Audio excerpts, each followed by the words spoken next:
Well, hello and welcome to Radio Hound's Tube Radio Restorations channel. This is John from Indiana. I want to welcome you guys aboard. Today we're going to be doing something a little different. What I did is I started last week on the cabinet restoration, I'm sorry, for the 10S567. But I'm going to rotate every other week between that and the Airline model 62228.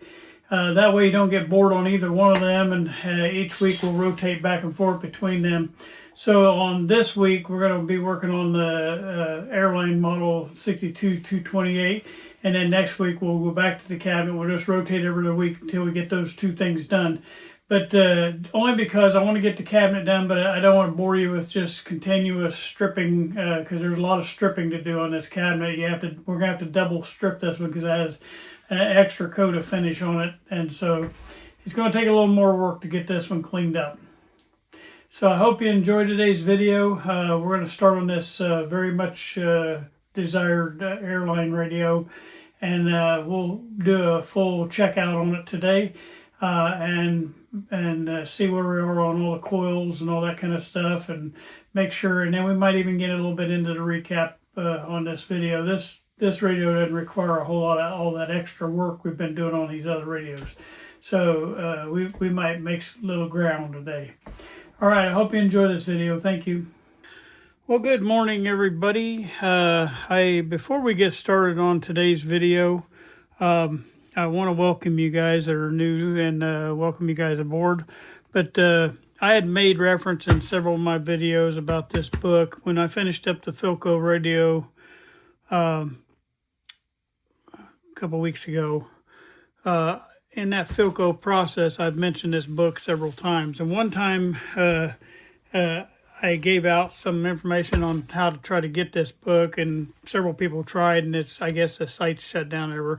Anyway, then one of the viewers, his name is Steven, he sent in the comments he had found a way around that, because at the bottom, I guess, he gave a guy's phone number, and he called the guy's phone number, and he was actually able to get the book through a way. And anyway, he posted that in the comments section, and like a dummy, I didn't write it down at the time. Anyway, I made reference to it again in a video or two ago, and said, hey, I'm going to have to dig that up in the comments and give you guys that information on how to get this book. And so what I'm going to do today, Stephen, he's been a very good viewer, and he's also becoming a friend of me because we talk on the side a lot. And he was restoring a Philco Model 90 right alongside of our Philco Model 70, kind of watching what we're doing and restoring his 90. And he's right at the point where he's getting ready to do a power-up. I think he's a little bit afraid to hit that button. But, Stephen, go ahead and do it, because you can do it. I know you can. But anyway, he said he's got it hooked up to the dim bulb tester, and it's ready to go. He's had a he's like me, this is coming out way after the 4th of July, but I might even post a little bit of our 4th of July. Our town does the most awesome 4th of July, and we have the best mayor in the planet, and there's people come from all over to see our fireworks. He has the best fireworks in this whole area. He even beats the big cities on his fireworks. But anyway, got sidetracked there, but we've all been busy with 4th of July, and so is Stephen with his Philco Model 90, but he's getting ready to do that power up. But he took the time to dig back through those comments and pull that information back up for me again. So I'm not going to waste it this time. I wrote it down this time, Stephen, and I'm going to type it all into the description down there in the description section, and that'll give you guys some way. Now, I don't know what the end result is, because he dialed that phone number and got a hold of this guy, but I'll give you the phone number, and I'll give you his email, and the guy expects payment through PayPal, so I don't know, you might have to work that out. He said he paid $27, that's counting shipping, to get this book. I'm tell you why. I'm going to just real quick go through here and tell you why you want to get this book. This book not only helps you, and I've referred to it a lot of times on these Bakelite blocks. It tells you exactly what's in these Bakelite blocks, and it matches them up with the number that's on the side of the Bakelite block. And so it has a legend in the front that does that, but it does a lot of other things. You've seen these capacitors in there. He talks about those Philco metal case condensers that you have, and then he talks about and if some of you guys are into the older stuff, which I like doing the older ones too. I'm not really into battery sets, to be honest with you. I hate dealing with battery sets because and I've got an RB3 to do the battery sets. I can do it, but I don't like doing them. I don't. It's not my thing. Okay, I like that age group where you start getting into transformers and when you start getting into the All American 5 stuff, I'm not really into that either. It's too new for me. But I like anywhere in the early 20s where they start coming up with these transformers, and you'll see these kind of transformers in there. And these are sometimes capacitors, sometimes transformers, but it tells you on here, when you get into this explains a little bit about it in the front of this, of the different types of things you're going to see. But it also, when you do that, you can look it up and it'll tell you inside that box, that all that tar, it tells you the layout of each of those. And you talk about priceless. This tells you exactly what capacitors is in there. If it's a capacitor resistor combination, it tells you that. And you look it up just like you do the Bakelite blocks, but it'll help you on when you're dealing with them very old sets that have the old transformers in it. That way you can figure out what is in your Philco radio as far as how many capacitors and which ones they are, and it even tells you what the wire colors are and everything coming out of it. I'm telling you, this book has been priceless to me. I have fixed so many radios using this book. And when I first found it, I'm getting ready to sneeze. I'm sorry. All right, I'm back. I had to have a sneezing fit, and I'm probably going to do it one more time. But anyway, it doesn't stop. You know the little tone condenser that everybody sees in the Philcos? There's capacitors down in this tar in the bottom of that tone control. Remember, we had our trouble with ours and had to get a new one. But anyway, it tells you the same deal on that kind of thing. It explains this kind of control too that you have that has the tar down in the block. This book is not just for the Bakelite blocks. It explains the resistor guide. Remember, I was explaining some of these old Philco resistors and stuff on one of the Time Out Tuesday videos. It has some of that information in here. It has a whole section just on the carbon resistors that they have in there. The mica capacitors, it explains some of the markings on the mica capacitors. It also, this is some of that stuff I was talking about on that. I just was being careful. I don't really want to show a lot of that. But this has those numbering system that you have out there for the part numbers for some of those resistors. There's whole pages of this stuff. This book is well worth any money that you're going to spend on it because they're getting hard to get, and this is information that somebody took a long time to compile all that information together, but it has just about everything that you need. When you're dealing with Philco radios. And then it also just has some educational stuff in it that just teaches you how this all works. But anyway, go for this book. Like I say, I'll post how to get it from, not from me, but from Steven. He did all the work on this. But I'm going to post this down in the description so you can see what phone number to call to try to get your hands on this book. Now, I don't know how he's going to react if a bunch of people inundate him with stuff. He may only have a few books. I don't know what he's got, what he don't have. But hey, it's an avenue to try. I can tell you, Stephen called that number and he got his book. So hopefully that will help you guys on that. All right, I'm going to get set up here and we'll get started. All right, guys, I just spent the last 20 minutes hunting for my schematics that we printed off the other day. And all I can say is maybe when I was cleaning my room up, I accidentally threw them away. Because normally I put my radios on a rack over here and I lay the schematics like right on top like that of the radio, and there wasn't any there. So I thought, well, maybe they fell down behind. I was looking all over the place, but I couldn't find them. So I had to take a few minutes and try to reprint the schematics. Today we're going to start off by refreshing our memory what we got here. This is the Ward's Airline radio. It's a very coveted radio. We did a full inspection on it. Well, not full, but a quick run through on inspection on it on the first video. It wasn't a very lengthy video. We found a few issues. The big issues was these rubber things are melted out. There's two of them, one on each side on the front. I gotta find replacements for that. We also found a little problem with this tuning dial. I don't know if it has to be changed out or not yet, but it had somebody had wrapped tape around part of it. I gotta figure out why. I don't know if I don't think it's broken too, but maybe it had like some fray on it or something. It's like a big thick rubber one. It's gonna be really hard to replace if we don't have it. So I'm gonna have to peel a little bit of that back and see why they did it, what they did. If you're gonna do that, just put a little bit of thin heat. Well, you can't do that. I guess you'd have to cut it to do that. But I don't know, just something better than what they did. It's real thick, like masking tape type of stuff. But you can tell it's an old repair, whatever it is. All right, enough of that. All right, so today we always start off, first thing we do after we get the first inspection done is we check out our main transformer, okay?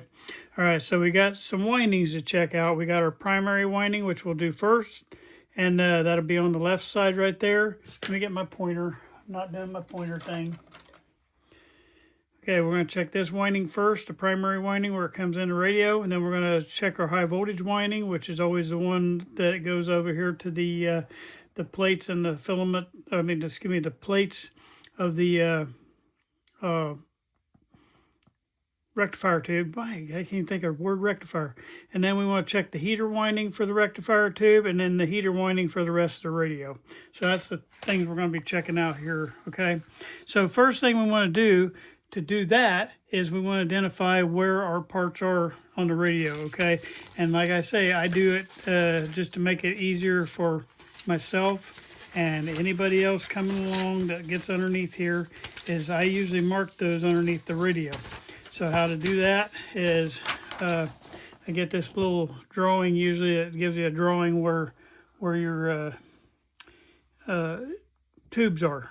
Okay, so we know that right above the transformer there are two tubes that are sitting right above the transformer, and not two tubes. There's a tube and my goodness, electrolytic. And I'm gonna have trouble with words today. I can see that. But we got a rectifier and electrolytic. So the electrolytic's right there, rectifier's right there. All right, so our first tube that we're going to identify is the 5Z4. And so I'm going to get my little marker here and I'm going to write it on the chassis. I'm going to put Z4. I don't put the whole 5 on there. We know it's 5 volts. Okay. All right, so we got that one marked. And while we're marking, let's just go ahead and get the rest of them real quick. This thing had gotten real hot somewhere. I'm talking about like in somebody's barn or attic or something, but that's part of the problem, that all this stuff is melted. All right, the one to the side of the closest to the transformer, the one that's closest right here is a 6F6, and then the 6Q7 detector tube is right there. So let's get those two marked next. So this is the 6F6. So we're going to put F6 right here. And then the Q7 is back underneath all this pile of stuff. So we'll try to dig us a little hole in here and put a Q7 in there.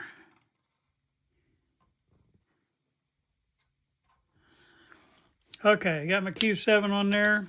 And then the next ones that we have over here, we have a K7 in between the two IFs back here. So we'll get it marked next. If I can even see it. Well, I don't know if I can get to that one. We may just have to remember that one because I can't even get in there right now. It's too tight.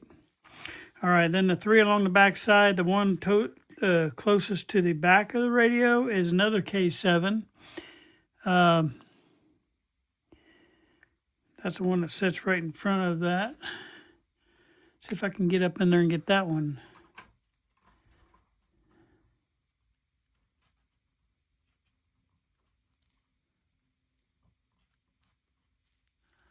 Okay, I got the K7 marked there, and then the one in front of that is another K7. And like I say, we might have to wait till some of that comes out to get those marked. And then the one at the very front side is the 6C5. And I don't even know if I can get up in there. I can write C5 on the wall, though.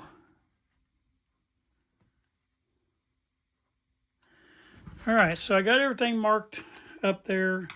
I got, see, some of them I was way up in that corner, and there's just no room to write. This is another K7. Both of these are K7s right here. That one and that one are K7s. So the ones that I couldn't mark was this K7, and there's a K7 that sits back in here, and I just can't get in there to mark anything, I don't think. Maybe I can put it on the bottom side here. If I can move that red wire a little bit. Yeah, whatever that stuff was melting, it's all over the inside of this radio. It's dropping out like crazy. Yeah, I can put that right here. K7. All right, so the only thing I haven't marked now is that one that's up here, the one right beside the C5, but we got 3 6K7s in here. Pretty cool. All right, 6K7 is a very versatile tube. It can be used in a lot of different aspects. All right, so we got all those marked. Now that we got those marked, we know which one's our rectifier tube, so we'll be able to check that out. Now, we're going to figure out where our power came in. Okay, and our power comes in right here on the back of the radio, okay? Now, what they did is they went straight to the switch with the power. Okay, wow, okay. This one has the hot and the neutral wired, like, okay, what am I trying to say here? It's wired differently than a lot of these switches that you deal with most of the time. Most of the time, your neutral goes straight in to the transformer. This one goes through the back of this switch and then straight into the transformer. But what we need to do is we need to go between the two wires coming off of this. We go between these two, this one and that one. That's your hot and that's your neutral. And so we're going to measure between those two right there, and we'll see what we get. All right, so let me pull my thing out here. We'll get this going. I don't know how I get stuff so tangled up, but I do. All right, turn my little fluke meter on. We're checking our primary right now, so we're going between that striped wire right there, going between that one and the green wire right there. And you can see we got a 5.4. All right, now what I didn't do on the last couple radios, and shame on me, I'll have to get these caught up, but let me figure out which book I'm in here. Hold on. Yeah, here we go. I think it's this one. This one may be full. All right. Once again, I'm messing up. Not prepared. But as we're putting these on, it's good to write these down. You write the model number, and then you write down what you're doing. Okay, so let's maybe show you on one of these I already got done. I wrote the model number here, so it's an Airline 62-228. Okay, and we put the model number up there. Okay. And what this does is help me reference if I ever do another one of these models. I already got a baseline of what I'm looking for, okay? And then I write here my primary and my secondary of that, okay? So here we're going to go. My primary is 5.4, okay? And then my secondary, and this is the high voltage. And we'll put that one next, okay? So now we're going to measure that next. All right, so we need to know what a 5Z4 has, and you can look that up in your book. You got your little book right here.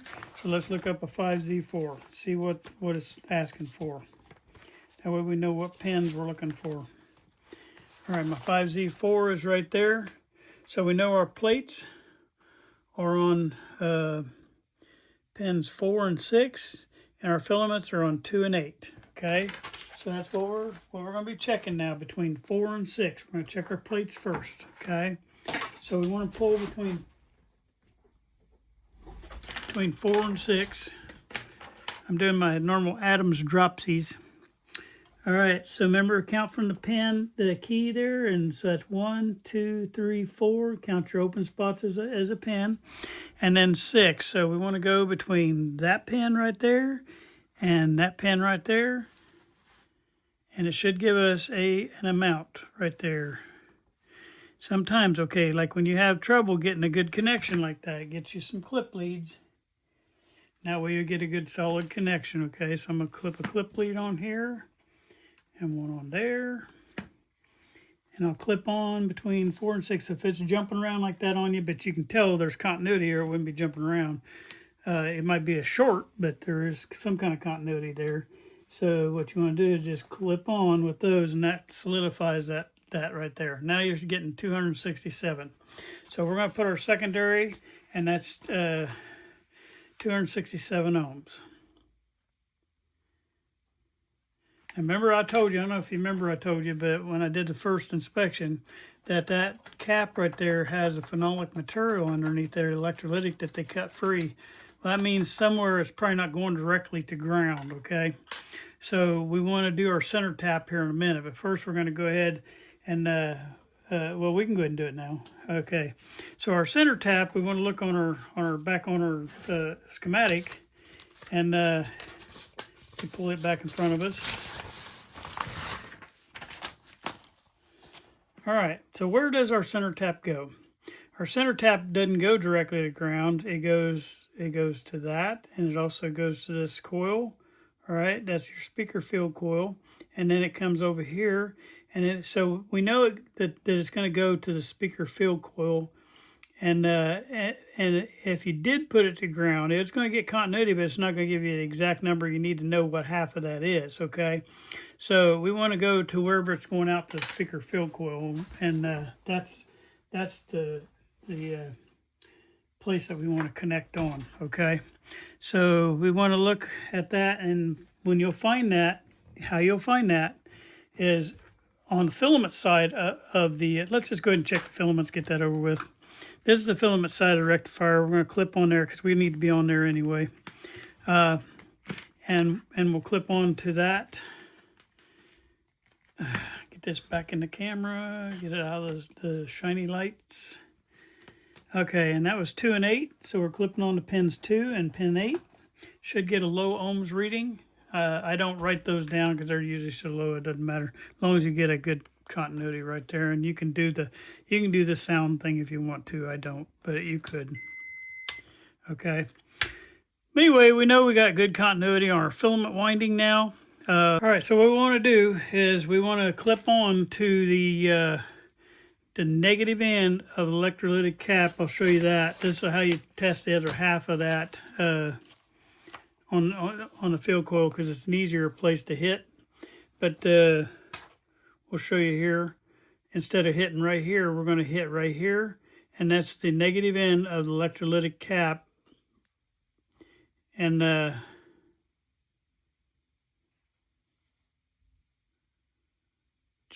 right there, I'm sorry. Anyway, we're going to clip onto this 14 microfarad. Somebody's got a different value in there, but we're going to clip onto that end of that cap, okay?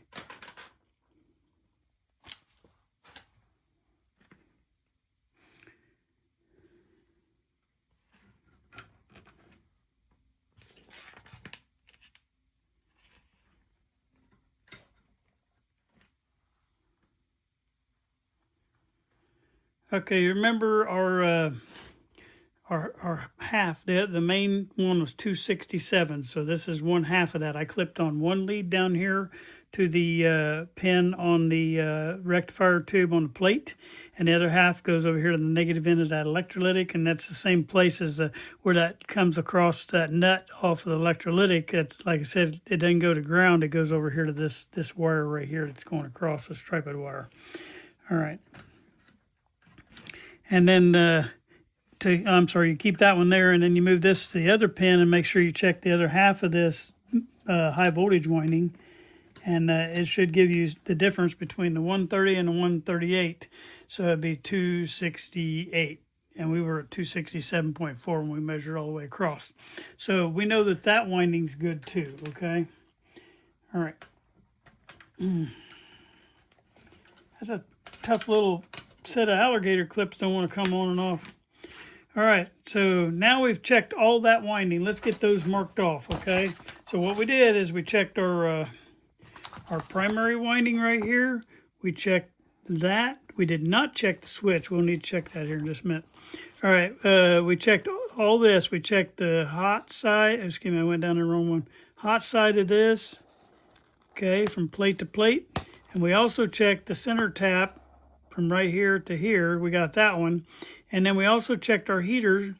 We got that one done. So the only thing left to do on this transformer is check our heaters going out to the first pin. So you want to look for those. They're going to be a little thicker, heavier wire coming out of the transformer.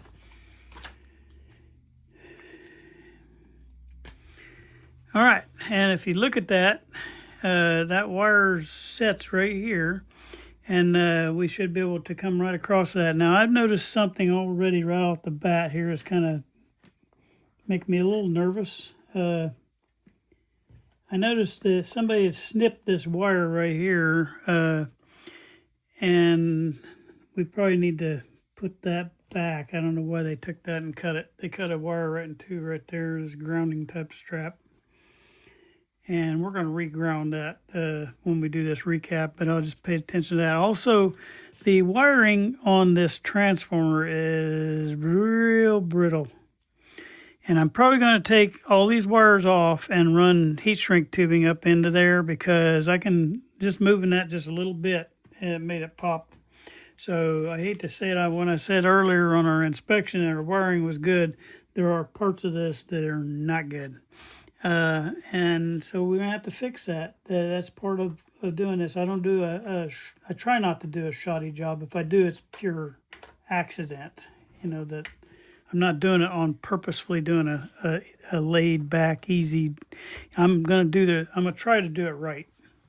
All right, and there's my my measurement on that winding, and that winding goes all the way through this radio. Like if you went to the other pins and checked that same winding, and it looks like they ran that winding through here on red, on red wire, all the red wire up through here. I don't know if you can see that. That's a red wire. I was moving a minute ago to type or write my stuff. But if I wanted to check at the end of that, it's all connected together. And so we should be able to go to pins 2 and 7 on that up here on this 6K7 and get the same result. I'm probably just going to have to tap it. I can't get that big thing in there. Maybe I can get it on that one. All right, and as you can see, I still get the 1.4 all the way at the end of the string too. So we know we got a very good filament winding all the way through. So the other answer then is we've got a very good transformer. The transformer on this radio works great. All right, so you can't argue with that. We have a good one. We just have a problem with our wiring right here, and we have a problem with this strap being cut loose, and I don't know why. But the good news is they left both ends, so I can just reconnect that with some wire. Okay, so not a problem. Also, when I run these heat shrink tubing up in against that, I'm going to go try to get down in there as far as I can get, because that's cracking right there too. And then I'm going to try to, I don't know, I'll see what I can do. I might run a little bit of tape around that too, just to kind of protect that entry point right there. All right, but we'll deal with that when I start the recap on this radio. Okay, let's look at what other coils do I like to check when I just do my initial thing. Okay, we want to see what other coils is on here. Well, of course, we want to check the IF coil. I was trying to see if this thing had like a Condom type resistor, because usually I like to check those too, but they use a different kind of way of doing that on this Ward's radio. So really all I really need left to do is check my IF. Okay, so 6K7. We got 3 6K7s in here. let's look at where they're being used. Okay, so our antenna and ground. So this is our very first 6K7 in the chain, and then I have my first detector and my first IF. So let's do the first IF, and let's see if we can figure out that right side.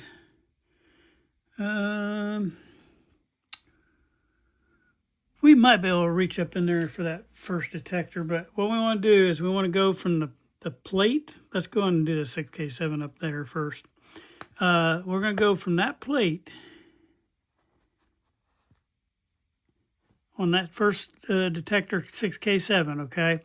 We're going to go from the plate, and then it's going to go through that coil, and it's going to come out the bottom here. We'll see something familiar maybe that it's going to be touching, okay?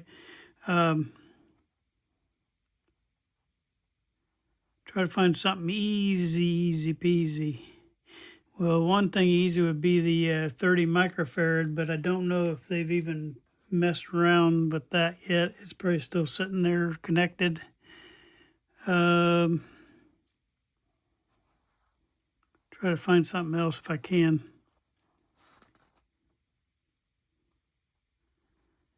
Okay, coming off of the next 6K7, there's a 1800 ohm, 18K basically. I'm sorry, 18K ohm resistor right there, and I can get on that side of that resistor, and that way I don't have to try to find that where they dealt with that capacitor. So let me see if I can find that 18K up in here. First, I gotta get better lighting. This is very cramped quarters up in there, and so I want to try to see what I can see up in there. But remember, if you don't see that resistor right on that tube, then you look on down the chain for it. So we're looking for an 18K. That means we're looking for a brown resistor. Okay.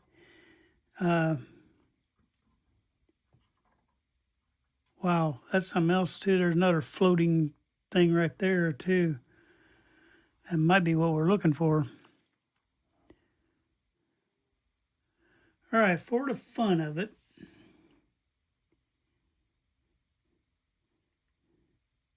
and that 18K goes to one of the grid 2 on the other 6K7 on the second IF, so it goes over to that. Let's see if that's right then. That's probably it then. All right, so if I get on this side of that, I'm going to guess that that's my 18K up there. It's got all the paint rubbed off of one end of it, but let's try it.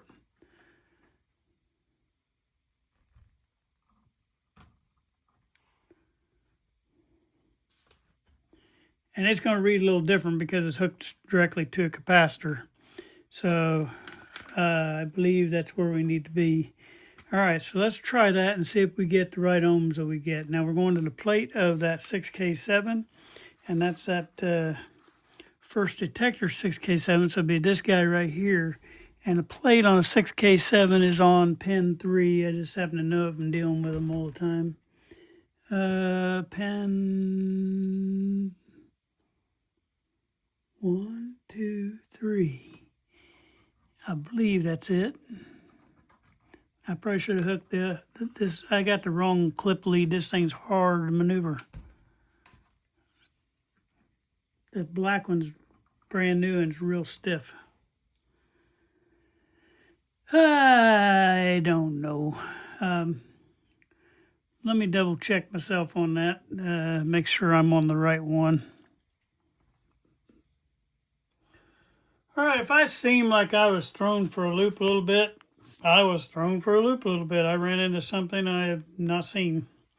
I'm not saying it's, I haven't done a lot of these Ward's aircraft. I got airplanes on the brain. Ward's radios, but what they did on this particular radio, and this is a little bit complicated, and it took me a minute. It threw me for a loop. The first thing on this particular schematic, I don't know if you can see right here, is, I gotta get my light off of there, is on this first winding, we should see a 12.4 ohms right there. It says it right there, what we should see. And what we're seeing, and this is what started throwing me for a loop, is that 3.7. But what they do, and it took me a minute to figure out what they did, I had to just look at it for a while. We had it clipped on the right spot up here. I had it clipped on right at the end of that 18K, and there's a 400K that connects in the same spot. And if you see here on the schematic, you got the 18K, and then there's a 400 ohm, I should say, down here. And both of those are all connected to the same place electrically. And so we've got our identification of where we're at. We're in the right spot here, but we're only getting 3.7. So what they're doing is they're running through the switch. And what makes it complicated, and after you read this for a minute, it took me about 15 minutes of studying this to get it. But they have your switching numbered right here on the numbers, and then it tells you if you're going to use section 1, it's the top 2 lines. Okay, this is section 1, like I kind of name them when I take the wires off. That's section 1, that's section 2. All right, so you got a front and a back. So it starts off the back on section 1 and then the front of section 1. And then it tells you when you have that locked into section 1, and that's in position 1. See, it has also at the top here position 1, position 2, position 3. Well, when you got it position 1, which is your broadcast, that's all the way to the left. When you have it down in position 1, you're going to connect wires together. And what it's telling you what's connected together, this is a lot like the European type radios. They'll have this on the switching system. They'll have little bars down here. But it'll connect pins 1 and 2 on the back section, which it did. It connected pins 1 and pin 2. So what it did is that's coming off of pin 3 up here. That's coming off of pin 3 of 6K7, which is your plate. And that's where we came off of when we came out of there. When we were checking that, we hooked on to the plate, and that's pin 3, and it goes to that coil. Well, it don't go directly to the coil, and it don't tell you that on here. But it don't directly tell you that on here. But it goes to the switch instead of to the coil. It goes to the switching system, goes from pin 1 and pin 2, because I got in position 1 out here on the knob. So now it goes between pin 1 and pin 2. Well, there's pin 1 and there's pin 2. It connects those two, so it makes this a connection into the IF can going in. So this little red wire right here is what's going into the IF can. That's your entry point. Okay, so we are connected, and you can connect the same place right here, and you're going to get the same reading over here. Okay, now why it's 3.8, I know you're going to think I'm going to give you some great explanation, yet I don't have one right this minute. There's something impeding that, and it could be because alignment issues, I don't know. But right now we do have continuity. It's just not the right amount of ohms, okay? But we're going to leave this connection here because I believe that connection works for the other side of that. Let me make sure. Maybe not. It works for the other side of the one of them. Yeah, it's for the second IF there. So we might go ahead and knock that one out. Now we will have that two left sides done. Now on that one, we're going to get on the other side of the 400 ohm, on the opposite side of that 400 ohm, because we just checked this one out. That's what we got, the continuity there. Now let's just go ahead and check this one out since it's on that same run here, but it's on the other side of that resistor. It's not on the 18K side. Now it's on this side. Okay, so what we just should be able to do is move our wire across from here, and it might be that this electrolytic is messing that information up too, and it is, I'm sure. So when we get on the other side of that wire, I need to move this wire to the switch part that it's coming off of, and this is our second IF right here. Let me get up a little bit more and a little bit more in. Sorry.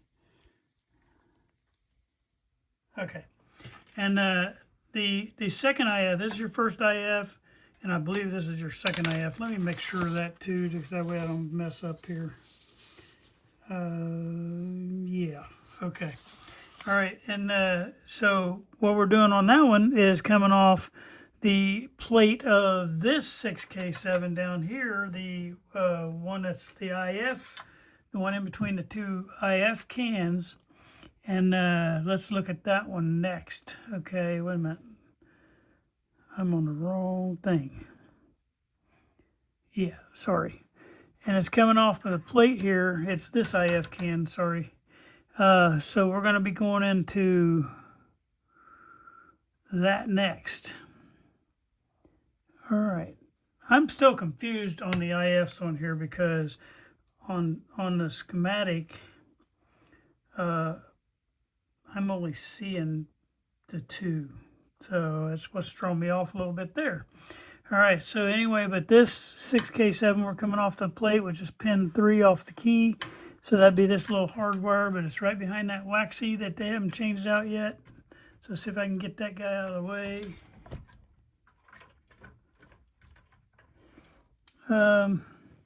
Tell you what, this end just goes to ground. So I'm going to clip him out of our way so we can see what we're doing in here. Whoops.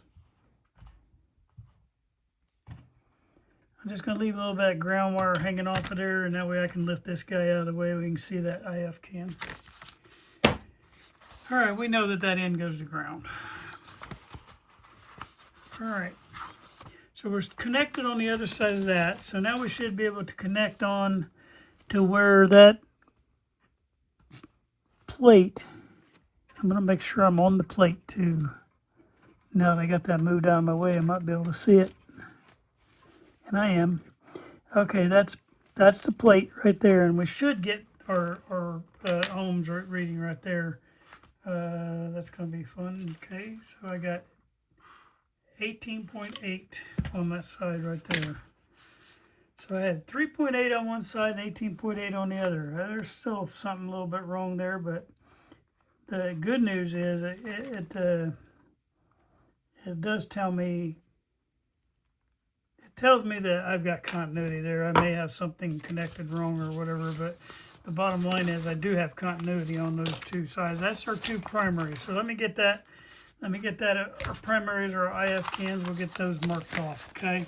So what I did is I hooked onto the plate of, just finished hooking onto the plate of that. I went through this side right here. I went down to here, and then I went over to that other side of that 400 ohm. On the first one, I went up here, through the plate, through the coil, and down to that side of the 400 ohm. All right, and technically we checked all the way over to this 18K because we're connected on the same spot there. So we checked that. Now let's do the secondaries of both of these, okay? I hope I'm not confusing you. It confused me a little bit, this switching thing up here, because not only when you're on pins 1 and 2 on there, but on the front section of this section 1 on this side, we're also connecting pins 9 and 12 and pins 5 and 8 at the same time. We're connecting those. I do kind of like it because it kind of lets you know what's connected to what. So it switches in other stuff when you're doing that. So, but just make sure you're all the way to the left so you can get the right ohms reading. Because if you rotate this, set that in here a little bit and bring it down just a little bit for a second. When you rotate that switch, it should change your ohms reading. It might not on this one because we're on that second one. But let me put you back to that first one and you'll see what I'm talking about. We get back on this first one and we'll click back on the other side of that. And then watch the ohms reading change when I switch, because it's running through the switch. It's changing stuff. And that's why you got to make sure you're on the right band, because that's what you're measuring for. All right. Interesting. Very interesting. Now that I think about it, I think I have seen this once or twice. It's been a long time and it didn't come to me right away for sure.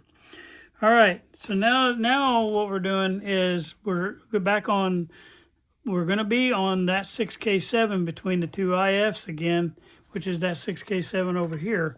But we're going to be on the grid 1 because I'm sorry, is that grid 1? I can't see that. No, it's grid 3. It's the grid that's right below the plate, okay? And when I say am I on the right one? No, I'm not. Sorry. It is grid 1 coming off of here. It's the one right above the cathode. Okay, so that grid 1 may or may not be the actual grid cap. When it has multiple grids like that, some of that's not. They call it grid 1, grid 2, grid 3, but it's A lot of times it's not the actual grid cap, so you have to look in your book. In this case, it is the actual grid cap for that 6K7. So all you gotta do is turn this around here and find your grid cap that would go on the grid between here, and that's this grid cap right here. All right, so we need to click on to this grid cap with one side, and then we'll come back underneath here and we'll get the other side connected up. All right, so our other side that we're gonna connect up, we just connected on to that grid cap of grid 1 going over there. All right, so we're good on that end. Now we gotta get the other end hooked up. Okay, so we've got to find something to reference to on that. So we got a 2 meg right there that it's running into. Let's see if we can maybe find that. I think that'd be the easiest one to find. When we do find whatever that is, that's going to be the same connection for our other side right here on the bottom side. So we don't even have to move anything because there's nothing in between those two once we do find that 2 meg. So let's see if we can find a 2 meg.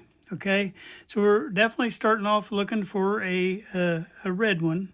Okay, and then if it's a 2 meg, it's going to have a green dot on the side of it because meg has the 5 zeros. So there's one with a green dot on the side.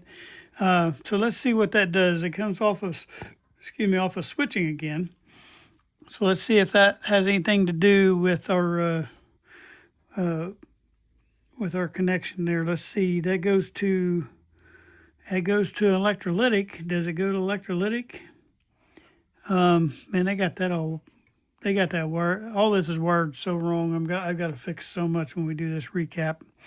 I get sidetracked because I'm looking at things ahead of what I know we're going to have to do, and plus I'm learning a radio I've never messed with before, and this is actually exciting to me because, yeah, I might make a few mistakes along the way, but it's educating me too because next time I play with this radio, I will know what I'm dealing with. Okay. All right, let me mark this down. All right, let's figure out which side of that 2 meg. There's also a 1 meg connected down here. And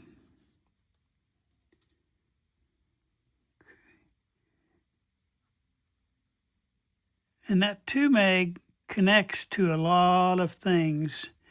And that's probably that end right there. So I'm assuming we'll have to be on this end of it, but I don't know what that's going to do with the switching. The switching may be an issue.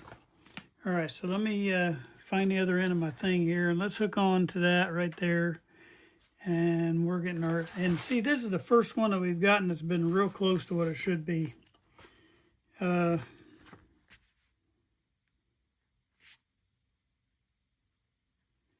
That's a 13.9, okay? So we're gonna mark that side off.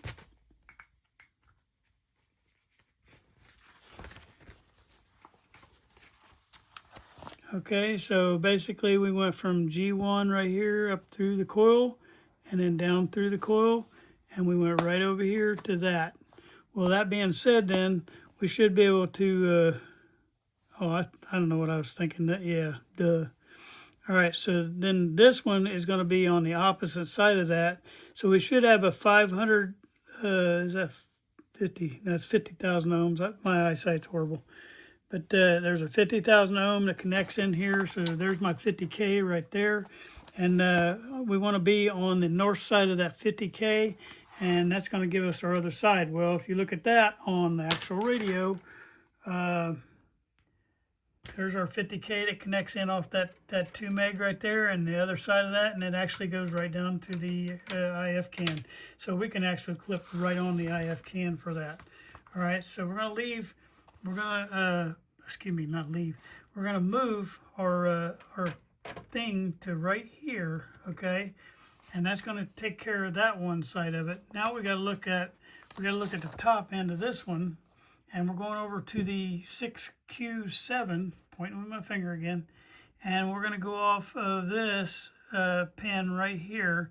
And this is one of these, oh my gosh, the name's escaping me on that. There's 2 detector pins. the name is totally gone. But I'll think of it here in a minute. I'll come back to you on that. But we're gonna hook onto one of them, and that's usually like pin 4, pin 5, I think, on the 6Q7. But this will be what actually does your rectifying in that tube of your audio signal. And man, I can't believe that word is just not there. Anyway, we're gonna connect onto that. And you can connect, I believe, onto either one of them. Yeah, they're connected together, so you can connect. I think it's pin 4 and pin 5, but I'm gonna go look real quick. I'm getting worried about myself getting Alzheimer's or something, because that word is diode that I was trying to think of, and I could not think of the word diode to save my life. And so it came to me after a few minutes, but my goodness. Anyway, it has a dual diode in the 6Q7. It is pins 4 and pin 5. So you can actually hook on to either one of those. You can connect on to pin 4 or pin 5 because they're both connected to each other. So I'm going to connect on pin 4 because I can reach it. Or you can connect right between the two because it has a jumper wire between them. All right, so then on the other end, I'm going to have to connect on to, hold on just a second. All right, so now we got the top end hooked on. We got the top end hooked on to pins 4 and 5 on that. And now we're coming through here and we're getting the bottom end, and we're going to connect back onto that 50K, which is right here, right where you're going on the other end of that. That's where it comes out. And that gives us 11.5, which is real close too. So really the only one that's really way off is that first one, 3.8, but there might be something skewing that. Somebody's got something hooked up wrong or whatever. And until we do the recap, we won't know that for sure. But what I do know is we got continuity through there. There may be something wrong in the trimmer. It could be 100 different things causing that to not be what it should be. But that'll give us our information that we need on that. And I feel good now about the IF coils being good. I'm going to finish marking in that other side of my IF coil, and I've got that down to that 50K right there. So that's probably part of our schematic marked in, and we know at least that part is good between there and there. Like I said, I don't mess with this over here. I will tell you this, that you guys know that I'm doing that. Well, I think by now you'll know when this comes out that I'm doing a troubleshooting playlist now as I run into troubleshooting problems through these radios, especially the real hard ones. I'm going to add it to a playlist called Troubleshooting, and it's Troubleshooting Tube Radios, I think is the name of it. And it just, like the one that I'm might be already in the middle of, or if they're getting ready to start, but that right there is going to be 4 videos long.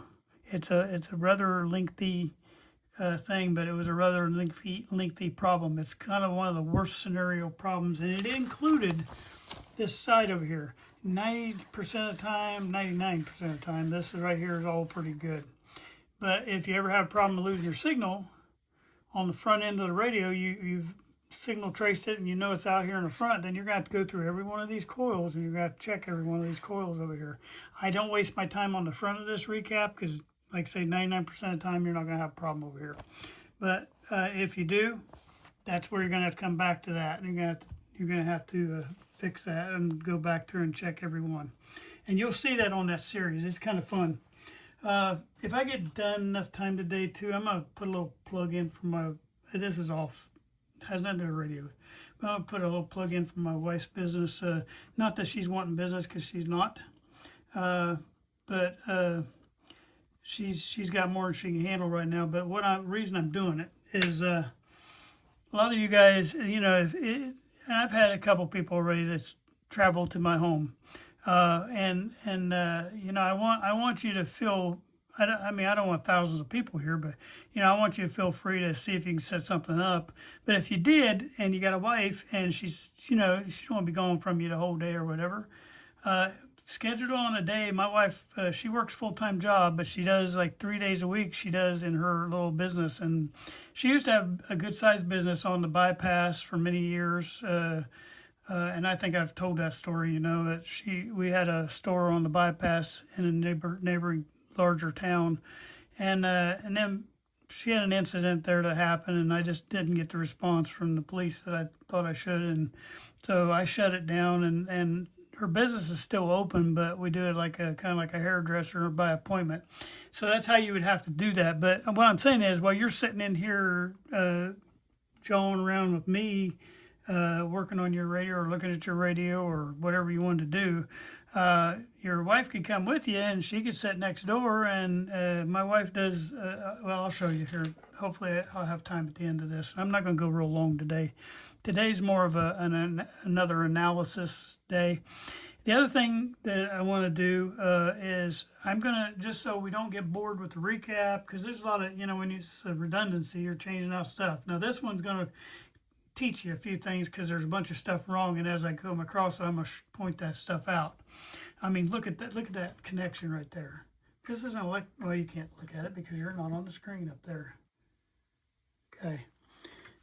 That's an electrolytic, and that's the hot side of an electrolytic right there, and it's just floating out in the middle of the air, and it's all watered in a ball around there. It's not even done right. This all needs to go to a terminal strip right there, and it's just floating in the air. But I'll deal with those as we go through.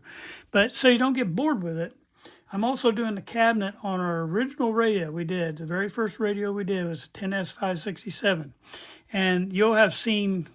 By the time you see this video, you'll have seen the first video on that, which was a nightmare getting that. They put a second finish on top of the original finish, and it reacted with my my stripper, and it was a nightmare mess. And now that I know what I'm dealing with, I can do a better job on the next one. But I'm going to rotate between that. One week it'll be that, and 1 week it'll be this. I'm going to rotate back and forth so I can get the cabinet done during the better weather here. But I can also, if you get bored with cabinet, you can, the next week, you're going to get this. And if you get bored with this, the next week, and this is all going to be on Saturdays. So Saturday is I'm going between this Airline. Every other week I'll be doing this Airline. And then the week after, on the opposite weeks, I'll be doing the cabinet on that 10S567. So I just wanted to kind of give you an update on those 2 or 3 things before we kind of get into anything here. And then I'm going to decide how deep we want to go today. Now, like I said, I didn't finish telling you about this little sheet right here. The other thing that I do, I've got my my secondary voltage and my center tap. I've got my primary voltage. I don't write down my filament voltages because they're all real low ohms, and as long as you got it, you got it. It's not something you need to have a number for. This stuff you need a number for. The only other thing that I try to get, and I also added on something later on, but I put the field coil resistance, and I do that one later on when I bring the speaker into the picture. But we get the field coil, and then we want the primary for the output transformer. We want to put that primary, and if it has a center tap, we want to put the center tap for it. Also, what I added on now was the speaker number, because sometimes you have to replace these speaker. And if it's got an original speaker in it, I try to get the number off that speaker, and that way later on, if I have one that don't have an original or something, the person wants to try to find original, then I can go ahead and try to locate that original. But then that's about all I get on these, and then I'll add it to my database. And then when I'm working on a radio, if I can pull it up and see if I've got that model already on file, then I know what I'm looking for. When I actually fire it up, there's 2 more things I need. Is I need my on my little meter up there that goes up the top right up there. I need my milliamps, okay, and my watts, and this is at full voltage.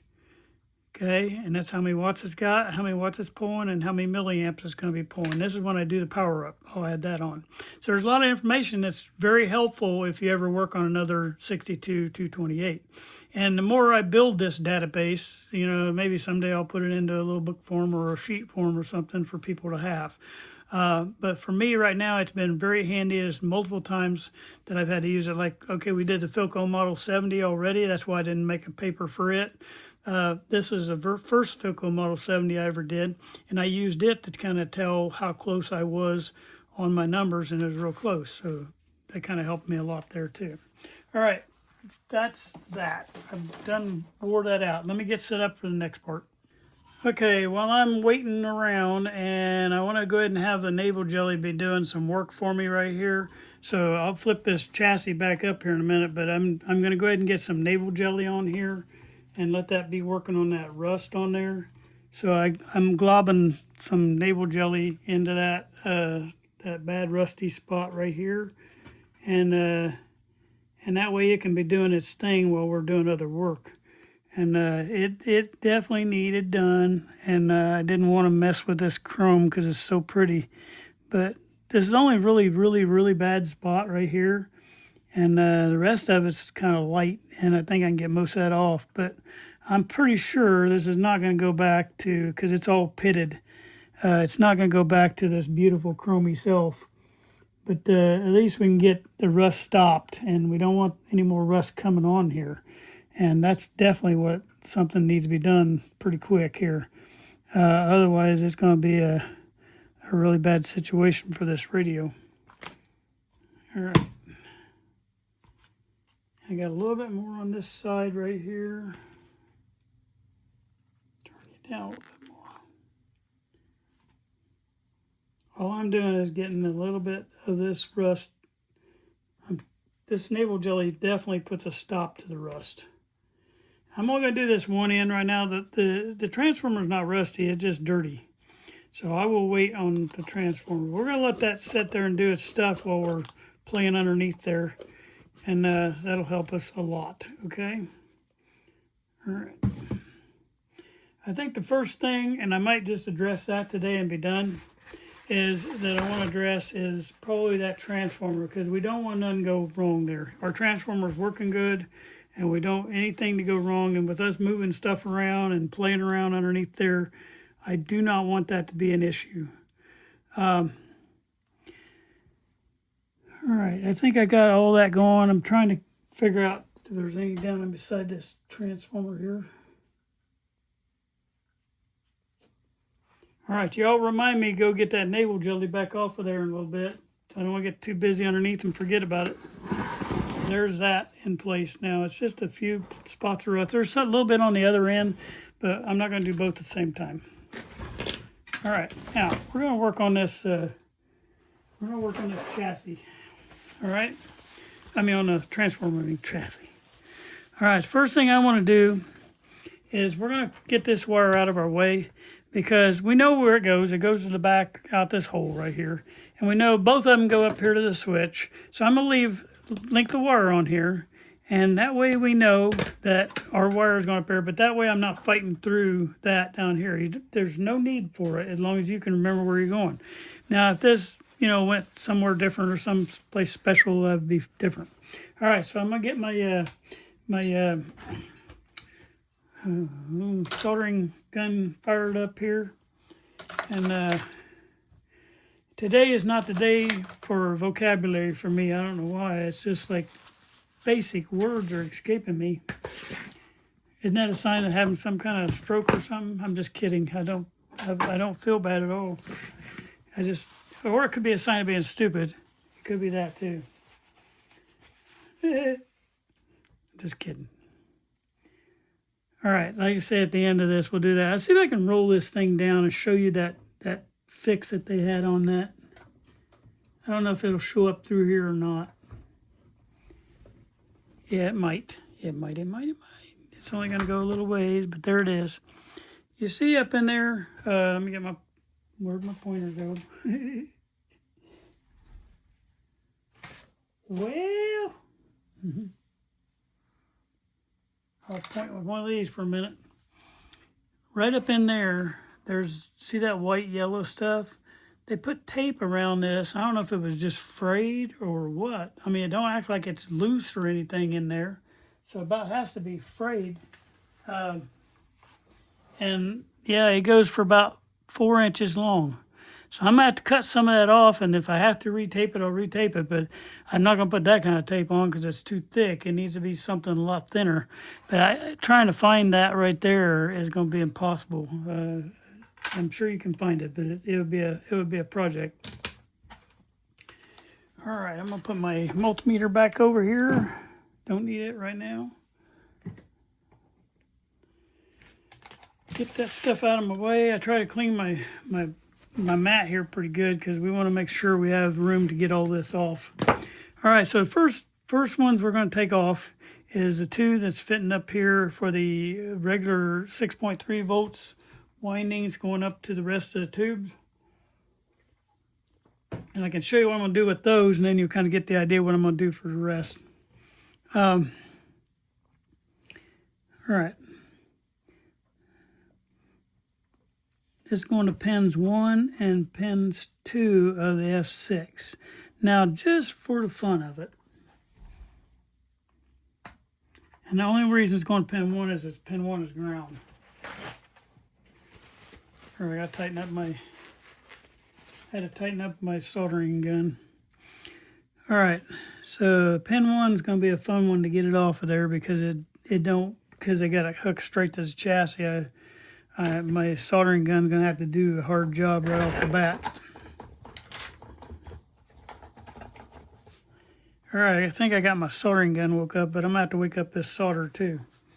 This solder is sound asleep. So give it a little bit of fresh solder there.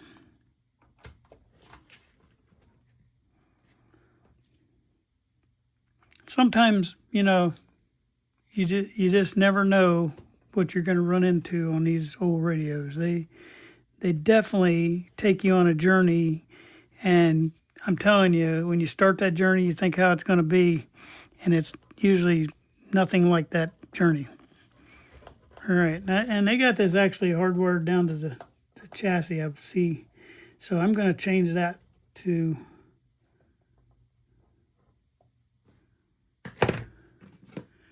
I'm going to get that out of there in a second.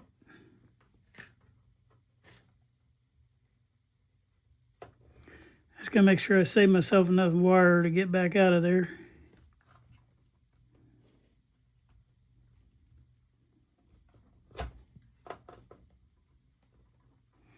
Okay, there we go.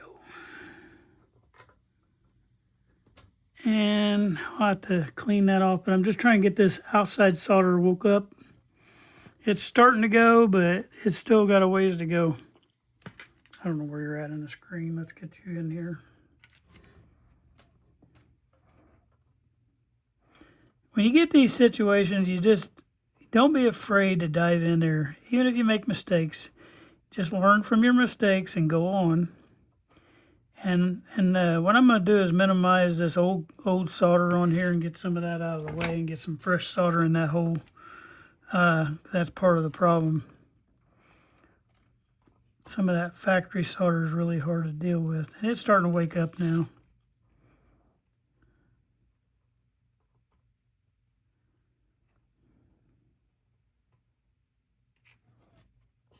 All right, give us some fresh solder in there, and that ought to finish the job.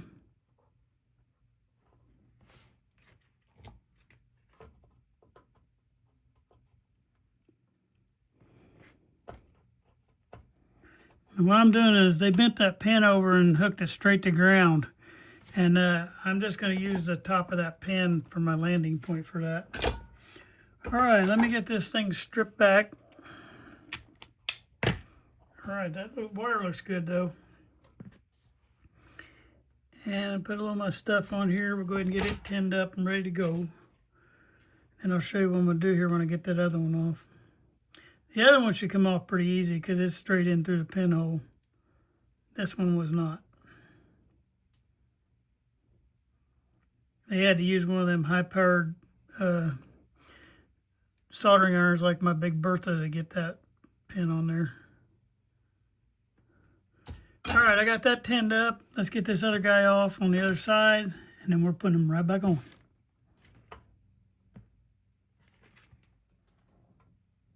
Like I say, this one should heat up a lot better because even though it's got two items going through it, it's not hooked directly to that chassis ground.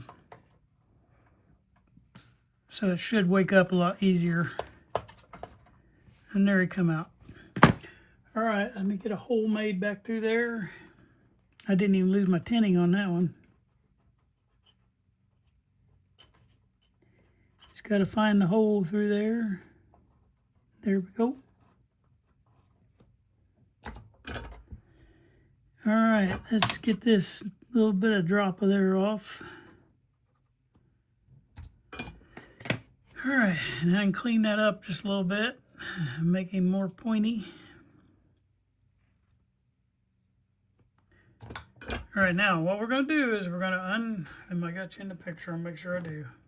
I'm going to untwist these, but very softly without moving up by the transformer. You want to keep away from that as much as you can. I'm not trying to bend there. I'm just trying to get them unraveled from each other, okay? Then I'm going to try to straighten them out a little bit, and they're probably going to crack, but we're going to fix that here in a minute, okay? All right, then what I'm trying not to do is disturb right up by the transformer. Okay, now I'm going to get me some heat shrink tubing, and I'm going to need a lot of it to fix all these. So I'm just going to pile some down here on the table. All right, I'm going to find some longer pieces, straighten this end up, see if I can get that in there on that. And I may have to go with a bigger size. All right, what I want to do is get this first piece all the way down against the transformer, if I can, if it'll let me.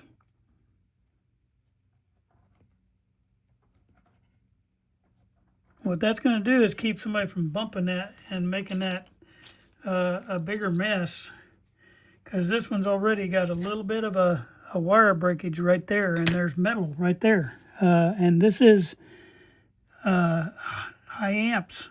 Those amps touch the side of that, and it could be a big disaster for somebody, because that's connected straight to the chassis. And we ain't having that. I'm going to get this in there, hopefully past that. I'm going to try my best. This one's going to have to go in there.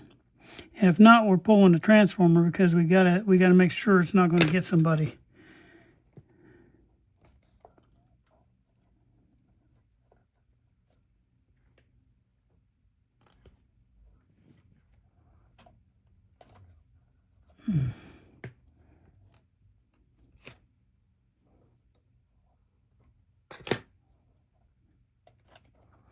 I just happened to see that, you know, where it broke right up against the chassis, and you don't want that. That one's good. I don't know about this curve on this other one. I don't really want to push too hard, because then I'm going to end up breaking that one up under there too. And that one's not broke yet.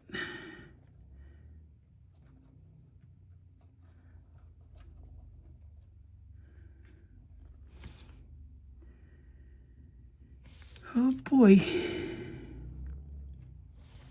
I'm going to go ahead and heat that, and then see if I got it down in there enough.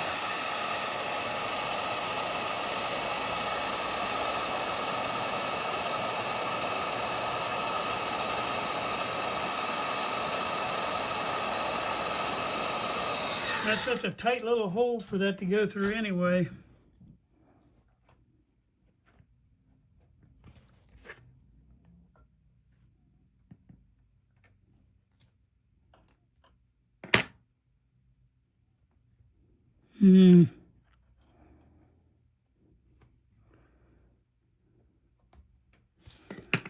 Well, we might be dead in the water right off the bat, because I'm not happy with that connection. There is a bare wire, and I'm pretty sure that's not, I don't know if that's rubber. If that's rubber, we're okay. But I gotta make sure that's metal or rubber. We're gonna find that out. I will find that out right now.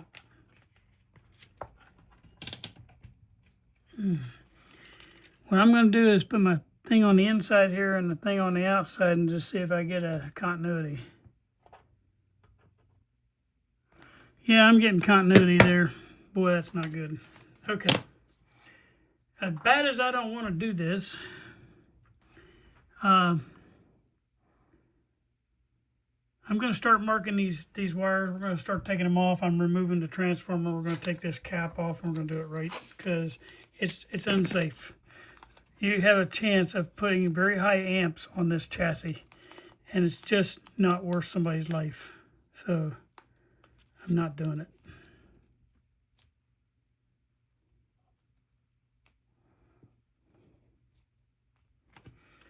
So even though something like this takes a lot longer, I mean, it's already right off the bat a big problem, but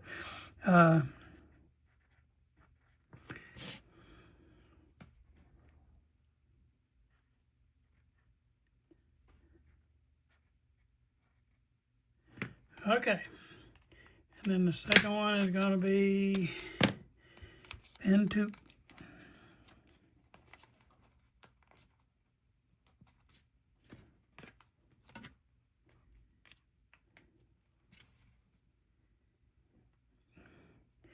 And you ask yourself, okay,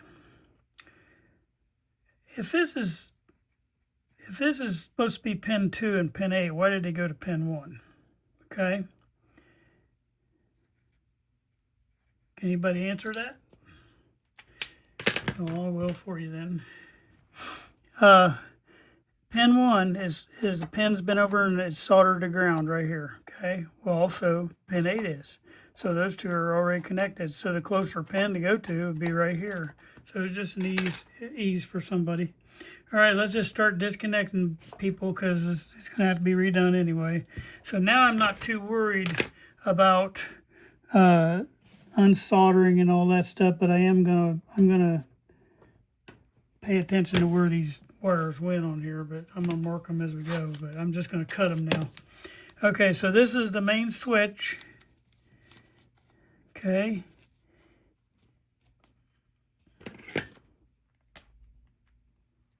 And we're gonna call this one pin 3. That don't have the 2 main wires coming in on it. We're gonna call the one that don't have that pin 3.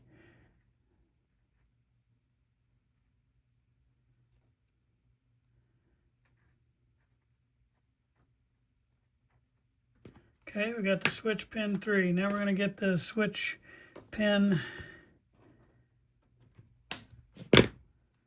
2. Okay, so we got those 2. Now let's get all the ones off of there. Okay, let's get this other one too up here. This is the one going up.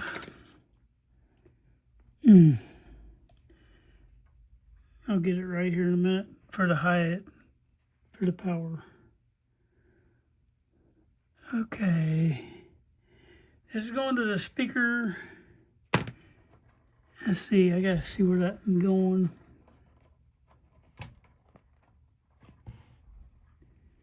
Let's number that. We'll start 1 right here. Oh, you can see it again. We'll call this pin 1 right here where it hooks the ground. We'll call that pin 2, and so we're going up here to pin 3. We're going back there.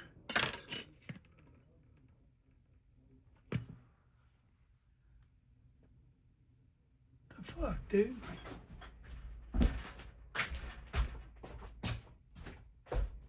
All right, there's going to be a big lapse in time there because I had the mailman knocking on my door, and I walked away and left the camera on, so I'll take that out. Hopefully I'll remember to take that out. All right, we're back down here. We're going to do the high voltage winding now for the 5Z4, and we got enough wire length right here that I can stretch out a little bit further. So I'm just cutting these 2, and that's going to pin. Pin 4 and pin 6. Okay, so I'll mark these accordingly as soon as I get them out of here. This one's pin 4. So it's Z4 pin 4.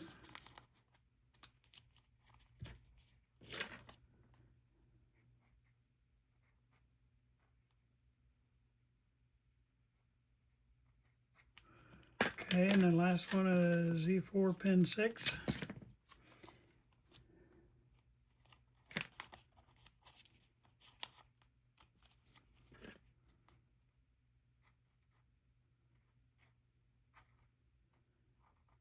And last thing I wanted to do is have to take something off of here, but it needs to be done. All right, and then the other one is pin 2 and pin 8. It's for the filament winding for the rectifier. Okay, this one's pin 2. And the last one is pin 8.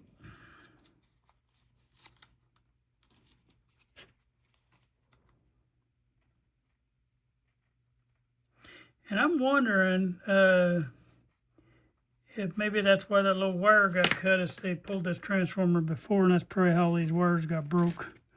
That'd be my guess. All right, we were talking about when I got interrupted with the mailman about cutting this wire up in here. That's on pin 3 of the speaker.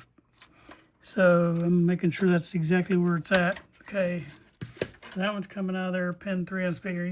Now you can see better maybe how damaged this wire is. That's why if it's damaged like that up in there, it's going to short, because that is a metal ring right there.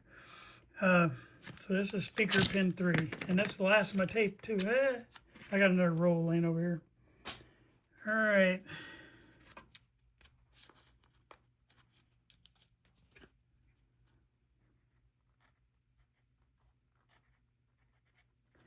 All right, so we got all that stuff off. Now we just got to figure out how to get the transformer pulled out of there. So my problem is we had that laying up on its side, and we probably got navel jelly all over that. All right, so here's how that comes out. It has 2 screws right here on top. So let's get our screwdriver.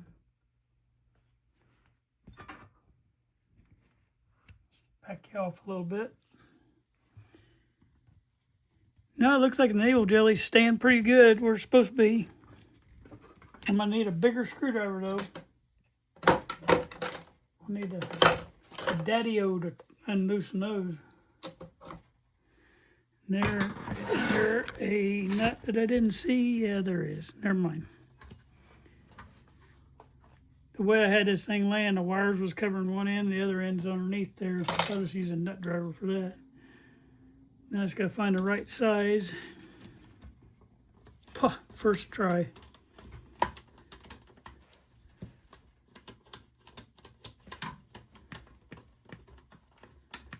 Hopefully this thing will slide right out of there, and then hopefully we can get that apart enough to where we can get those wires fixed in where it passes through there. That would be awesome. And then we'll feel good about what we did, because you could have left that and pray if it didn't get moved around, it'd been okay, you know. But then what happens if somebody just gets in there farting around and wiggles that a little bit more, and next thing you know, somebody's going to get killed, because remember, low voltage, high amps kill you.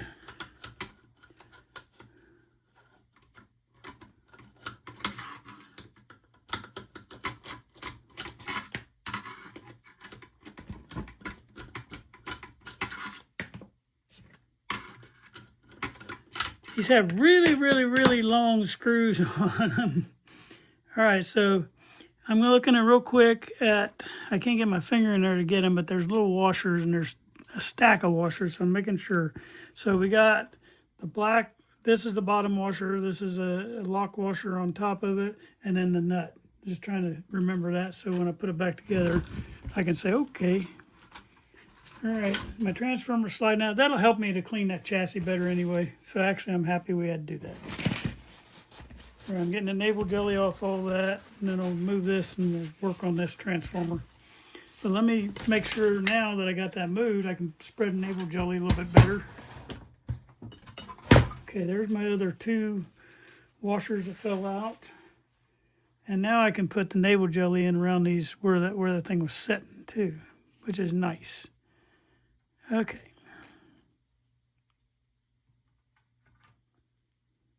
It's really not horrible rust. It's just, it has rust. So, all right, we'll move this chassis for a minute now and put our transformers in here working on it.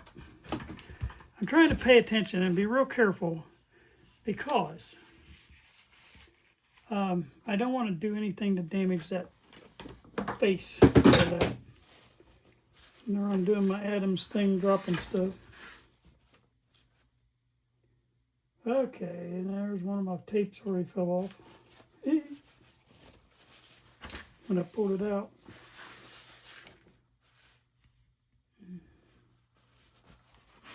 All I'm doing is cleaning my counter there a little bit where that ran down.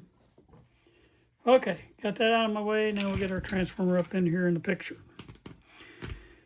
Now, what I want to try to do, and it's going to be fun, I ain't going to lie to you, but you see where all these wires are broke right down here against that? So I know we got a problem. So I don't want to do this, but I'm going to have to do it. First, I'm going to get my tape started, because we're probably going to need tape again, because I'm going to have to redo these. So we're going to be the rest of the video fixing this. Sorry. I'm getting me my new roll tape going. Of course, it'd run out right in the middle of a video, right?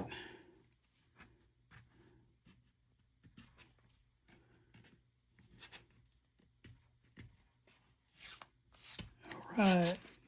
I got to put my number back on that wire that fell off.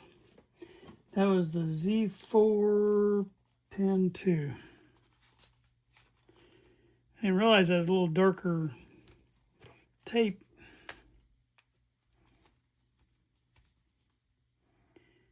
Z4 pin 2. All right, now the hard part about this is getting this cover off over the top of all them wires, because they got them pressured in there and stuff, and it's a nightmare. But we gotta do it, and we gotta be real careful when we're doing this, because we don't want to mess up anything inside that transformer, because you don't want to pull a wire loose in the transformer that you just ruined a radio. Okay, so being real careful here. I am dropping this down, but I'm leaving the bolt in that part. So I'm just going to slide this top off. Hopefully I make that sound easy. Hopefully it is. What'll hurt me the most is we're added that shrink tubing on there right now.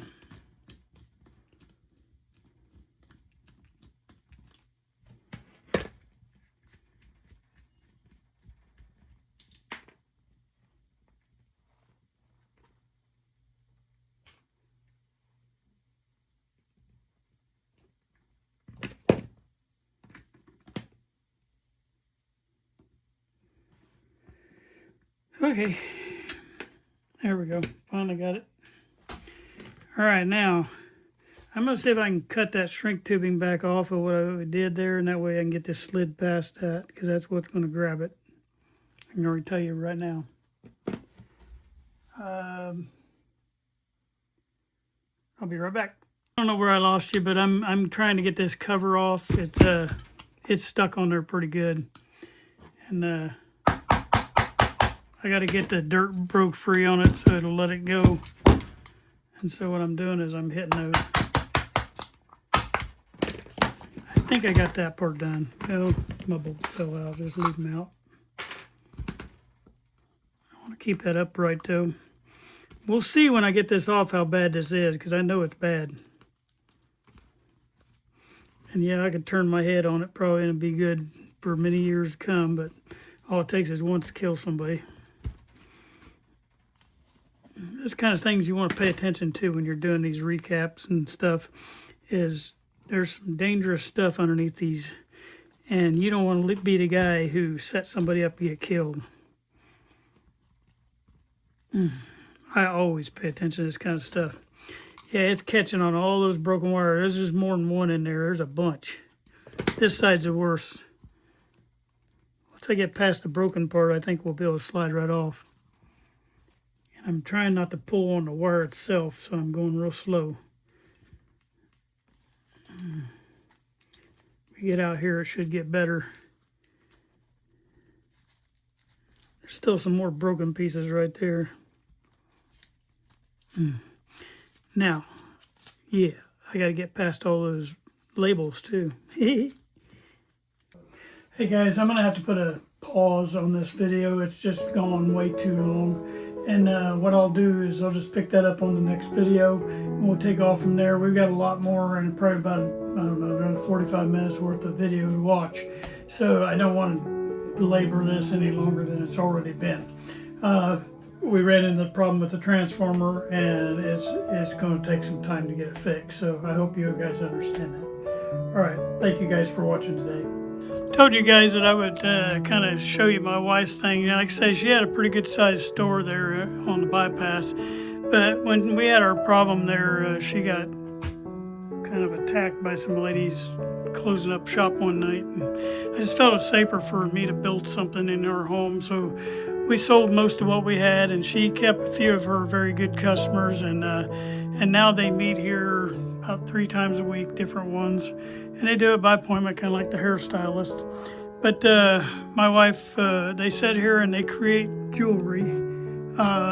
It is all kind of jewelry, but I mean, there's a sample of some of the stuff they make. But oh my gosh, there's so much more that they do with this. She knows hundreds of patterns in her head, different things that they sew stuff, they do stuff. It's quite fun to sit here, and even if you're not beading, watch some of it. It's kind of like Build-A-Bear.